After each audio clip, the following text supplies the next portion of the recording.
대한육상연맹 육상교육훈련센터가 예천 스타디움 일원에 문을 열었습니다. 육상교육훈련과 대회 개최에 필요한 모든 시설을 구축하며 파생 효과도 클 것으로 기대됩니다. 오는 13일 치러지는 2026학년도 대학 수학능력시험에서 대구 경북 지역 응시자는 46,321명으로 집계됐습니다.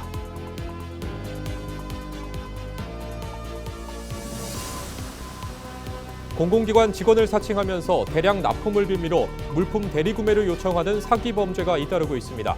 해당 기관에 직접 전화를 걸어 신분을 확인하는 등 주의가 필요합니다. 난방기구 사용이 늘어나면서 화재 위험이 커지고 있습니다. 소화기, 감지기 등 주택용 소방시설 설치를 통해 안전한 겨울을 준비하는 법을 살펴봅니다.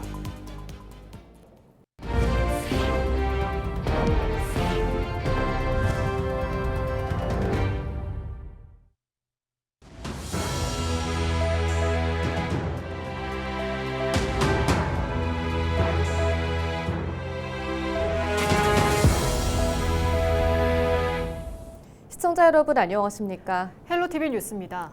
대한육상연맹 육상교육훈련센터가 11일 문을 열었습니다. 육상교육훈련센터와 예천 스타디움, 육상 실내 훈련장이 한자리에 모이면서 선수들은 훈련에 더 집중할 수 있을 것으로 보이는데요. 예천군은 경제적 효과도 톡톡히 누릴 수 있을 것으로 기대합니다. 홍하영 기자가 취재했습니다. 대한육상연맹 육상교육훈련센터가 예천읍 스타디움 일원에 문을 열었습니다. 지난 2023년 10월 공사를 시작한 후 2년 만입니다. 내부에는 선수들이 쉴 수 있는 숙소 76실과 선수들의 몸 관리를 위한 물리치료실, 기량 향상을 위한 경기 분석실 등이 갖춰져 있습니다.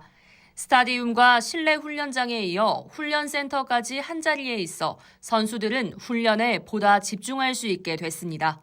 훈련하는 데도 있어서 정말 좋은 환경이라고 생각했었는데 이렇게 교육센터가 지어지면서 저희 한국 육상이 더 발전할 수 있는 길이 생긴 것 같아서 기분이 좋은 것 같습니다. 원래도 워낙 좋았었고 근데 이제 훈련센터가 더 생기면서 더 좋아질 것 같은 생각이 이제 다시 한번 보면서 드는 것 같아요. 앞으로 더 육상 꿈나무들이 더 국가대표도 많이 나올 것 같고 이 육상이 발전이 더 많이 될 것 같아서 너무 좋은 것 같습니다. 현재 센터에서는 개발도상국 국제육상지도자 교육과정이 진행 중입니다. 향후에는 심판 지도자 양성 교육도 이뤄질 예정으로 더 많은 국내외 육상인들이 예천을 찾을 전망입니다.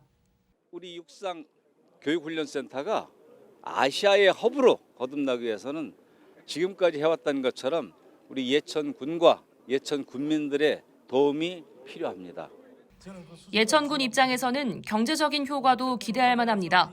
센터 건립으로 인해 국가대표 등 선수들의 전지 훈련이 더욱 늘어나고 외부 숙박시설 이용도 증가해 지역 상권에도 긍정적인 영향을 줄 수 있기 때문입니다. 지방이지만 많은 육상 선수들이 전지 훈련을 오고 또 대회를 개최할 수 있는 좋은 여건을 만들게 돼서 우리 예천의 지역 경기 활성화에 바로 직결될 것 같습니다. 이런 시설이 들어옴으로 인해서 과거보다도 더 많은 선수와 손님들이 예천을 방문할 것으로 예상됩니다. 전지훈련과 육상대회 등으로 매해 8만 명 이상의 육상인이 찾는 예천군. 육상교육훈련센터의 개관으로 예천군에 더 많은 육상인이 찾아 지역에 활력을 줄 것으로 기대됩니다. 헬로티비 뉴스 홍하영입니다. 오늘 13일 치러지는 2026학년도 대학 수학능력시험에서 대구 경북 지역 응시자는 46,321명으로 집계됐습니다. 올해 수험생 수는 대구 25,494명, 경북 28,827명으로 지난해보다 각각 1,148명, 971명 증가했습니다. 시험장은 대구 51곳, 경북 74곳으로 수험생은 수능 하루 전날 예비 소집을 통해 시험장 위치와 교통편, 유의사항 등을 확인해야 합니다.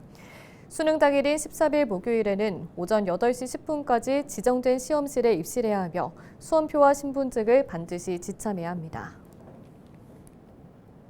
경북경찰청이 도내 전역에서 발생하고 있는 물품 구매 사기에 대한 주의를 당부했습니다. 경찰에 따르면 시군청과 학교 등 공공기관 직원을 사칭하면서 위조된 신분증과 공문으로 믿음을 준 후 대량 납품을 빌미로 물품의 대리구매를 요청하는 사기 범죄가 다수 발생하고 있습니다. 이에 따라 각 경찰서 진흥팀을 수사 전담팀으로 지정하고 특히 해외에 거점을 둔 조직적인 범죄에 대해서는 경찰청 형사기동대를 전담팀으로 지정해 집중적으로 수사할 방침이라고 밝혔습니다. 경북경찰청은 주로 자영업자나 소상공인을 대상으로 사기 행각이 벌어진다며 대량 주문 시 해당 기관의 공식 연락처로 전화해 신분을 확인하고 선결제나 예약금 등을 요구하는 등 피해 예방을 위한 주의를 당부했습니다. 핵심 소방 정보를 알아보는 소방 브리핑 시간입니다. 안전한 겨울을 준비하는 11월, 불조심 강조의 달을 맞아 화재 예방을 위한 움직임이 더욱 분주해지고 있습니다. 난방기구 사용이 늘고 건조한 날씨로 화재 위험이 커지는 만큼 주택용 소방시설 설치를 통해 가정 내 초기 대응이 그 어느 때보다 중요한데요. 이 시간에는 대구 동부소방서 이휘석 예방기획팀장과 함께 안전한 겨울을 준비하는 법을 알아보겠습니다. 네, 팀장님, 11월은 불조심 강조의 달인데요. 특히 11월을 이렇게 강조하는 이유가 있을까요? 겨울철은 화재 발생이 가장 많은 시기이기 때문입니다. 11월은 난방기구, 전열기 사용이 급격히 늘어나면서 전기 난방기기 화재 위험이 크게 증가합니다. 또한 날씨가 건조해지고 바람이 강해 불이 한번 나면 빠르게 번집니다. 그래서 화재가 본격적으로 늘기 전 11월에 미리 대비자는 취지로 불조심 강조의 달로 지정하여 전국적으로 화재 예방 활동을 강화하고 있습니다.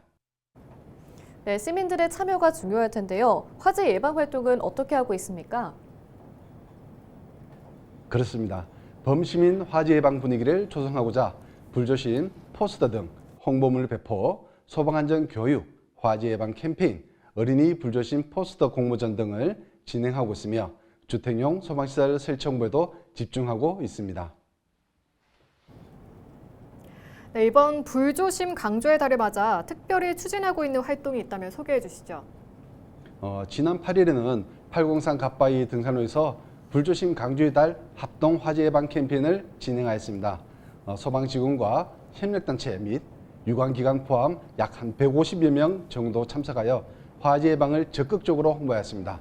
또한 우리 동부소방서에서는 11월 한 달 동안 관내 전통시장 등에서 관변단체와 합동으로 화재 예방 캠페인과 대시민 맞춤형 소방안전 교육도 실시할 예정입니다. 네, 소방 브리핑 때마다 주택용 소방시설 설치를 계속해서 강조하시는데요. 이렇게 중요한 이유도 설명해 주시죠. 네, 주택용 소방시설은 단독 경보용 감지기, 소화기를 말합니다. 화재는 발생 후 5분 이내가 가장 중요합니다. 초기 진압이 늦어지면 연기와 불길이 순식간에 번져 인명피해로 이어질 위험이 커집니다. 소화기와 감지기만 있어도 초기에 진화하거나 대피할 시간을 확보할 수 있습니다. 주택용 소방시설은 비용은 저렴하지만 효과는 절대적입니다. 감지기가 울려 몇 초 일찍 대피하는 것만으로도 생사를 가를 수 있습니다. 화재 초기에 소화기 한 대의 위력은 소방차 한 대의 능력과 같습니다. 가정 내 자율적인 대비가 필수입니다. 지난 4월에는 소화기를 이용해 초기 화재 진압에 기여한 민간인이 있어 이번 소방의 날에 민간인 표창도 수여하였습니다. 네, 그리고 요즘에는 1인 가구도 참 많은데요. 이분들을 위해서 소화기나 감지기를 어디서 어떻게 구입하고 또 설치해야 하는지도 알려주시죠. 주택용 소방시설은 집 근처 대형마트나 철물점, 인터넷 쇼핑몰에서 쉽게 구매하실 수 있습니다. 감지기는 각 방과 거실 천장에 한 개씩 설치하시고 천장 중앙부나 벽에서 60cm 이상 떨어진 곳에 부착하시면 됩니다. 소화기는 누구나 쉽게 사용할 수 있도록 잘 보이는 곳에 비치하시면 됩니다. 설치에 어려운 사항이 있다면 우리 동부소방서로 문의하시면 적극적으로 도와드리겠습니다. 네, 끝으로 주민들에게 전하고 싶은 당부의 말씀 부탁드립니다. 겨울철은 난방기기 사용이 늘어나면서 화재 발생 위험이 큰 계절입니다. 주택용 소방시설을 반드시 설치하셔서 화재 발생 초기 대응을 할 수 있도록 부탁드립니다. 겨울의 온기는 난로에서가 아니라 안전에서 온다고 생각합니다. 온 가족이 모여 따뜻한 겨울을 보낼 수 있도록 안전에 힘써 주시길 당부드립니다. 우리 동부소방서는 주민 안전을 위해 언제나 최선을 다하겠습니다. 네, 오늘 말씀 감사합니다. 지금까지 대구 동부소방서 이휘석 예방기획팀장과 이야기 나눠봤습니다.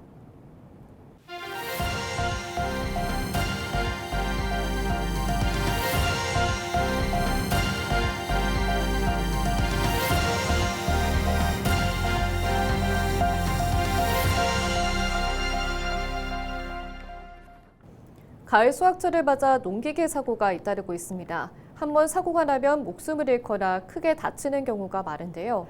대부분 부주의와 조작 미숙에서 비롯된 만큼 농민 스스로의 주의는 물론 체계적인 안전관리가 절실합니다. 보도에 표영민 기자입니다. 지난달 27일 경남 창원의 한 가수원입니다. 80대 농민이 경사진 길에서 농기계를 정비하다 미끄러진 농기계에 깔려 숨졌습니다. 불과 일주일 전에도 감을 수확하던 60대 농민이 운반기계에 깔려 목숨을 잃었습니다. 지난달 한 달 동안 경남에서만 3명이 농기계 사고로 숨졌는데 모두 65세 이상 고령이었습니다. 조작이 까다로운 농기계를 다루는 데다 반사신경이 둔해 위급 상황에 제대로 대처하지 못한 게 대부분입니다. 젊은 사람들은 뭐 알아서 하는데 나이 드신 분들이 그게 좀 부주의해갖고 좀 사고가 좀 많이 나는 편이 있고 기온기도 그렇고 나이 대체적으로 보면 사고 나는 사람이 나이 좀 지긋하게 드신 분들이 좀 사고가 좀 많이 나죠. 농기계 사고는 가을철에 집중됩니다. 최근 5년간 전국에서 발생한 농기계 사고는 5,900여 건. 이 중 9월에서 11월 사이 발생한 사고가 3분의 1을 차지했습니다. 가장 큰 원인은 부주의. 안전장치가 미흡한 농기계가 여전히 많다 보니 한순간의 실수가 사고로 이어지는 일이 빈번합니다. 네, 농기계를 사용하시기 전이나 사용하고 난 후에는 안전점검을 꼭 해주셔야 하고요. 농기계를 사용하실 때에는 일반 차량과 다르게 개인 보호가 미흡하기 때문에 보호 장비를 잘 착용해 주셔야 됩니다. 그리고 야간에 도로를 주행할 때는 반사판을 부착하시면 안전에 크게 도움이 됩니다. 농기계 사고의 70% 이상이 65세 고령 농민에게 집중된 현실. 농촌 고령화가 심화되는 만큼 농기계의 안전장치 부착이나 안전교육 의무화 등 제도적 안전망이 필요하다는 지적이 힘을 얻고 있습니다. 헬로티비 뉴스 표영민입니다. 경상북도가 제30회 농업인의 날 기념 행사를 열었습니다. 농업인의 날인 11월 11일을 맞아 열린 이번 행사는 한 해 농사가 마무리되는 수확기에 농업인의 노고를 격려하고 농업의 공익적 가치를 널리 알리기 위해 마련됐습니다. 도내 농업인 단체장과 농업계 고등학교 관계자 등 700여 명이 참석했고 농업 전문기술 개발 보급과 지역 농업 발전에 이바지한 농업인, 시군 등의 포상이 수여됐습니다. 2025 경북 사과 홍보 행사가 서울시청 광장에서 12일까지 열립니다. 이번 행사는 서울과 수도권 등 대도시 소비자를 대상으로 경북 사과의 우수성을 알리기 위한 것으로 올해 20회째를 맞이했습니다. 행사장에서는 꼭지 달린 사과를 맛보고 시중보다 저렴하게 구매할 수 있는 할인 판매가 진행됩니다. 또 도내 사과 주산지 14개 시군을 대표하는 대표 품종과 신품종 등을 전시하는 경북 사과 명품관을 비롯해 경상북도의 과수 통합 브랜드 데일리를 홍보하는 데일리관을 상시 운영합니다. 한편 행사장을 찾지 못하는 소비자들을 위해 경상북도 온라인 농특산물 쇼핑몰인 고향장터 사이소에서도 사과 할인 판매가 진행됩니다. 문화체육관광부가 주관하는 2026년 생활체육시설 확충지원 공모사업에 봉화군이 선정됐습니다. 이 사업은 준공 후 27여 년이 지난 봉화 공설 운동장의 안전사고 위험과 이용 불편을 해소하고 시설 현대화를 통한 생활체육 활성화의 기반 마련을 위해 추진됩니다. 이에 따라 국비 18억 원 등 총 사업비 59억 원을 들여 봉화 공설운동장 본부석 재건축과 관람석 교체, 장애인 편의시설 확충 등을 진행합니다. 봉화구는 내년 하반기까지 실시 설계를 완료하고 2027년 하반기까지 준공할 계획입니다. 이상으로 뉴스를 마칩니다. 시청해주신 여러분 고맙습니다.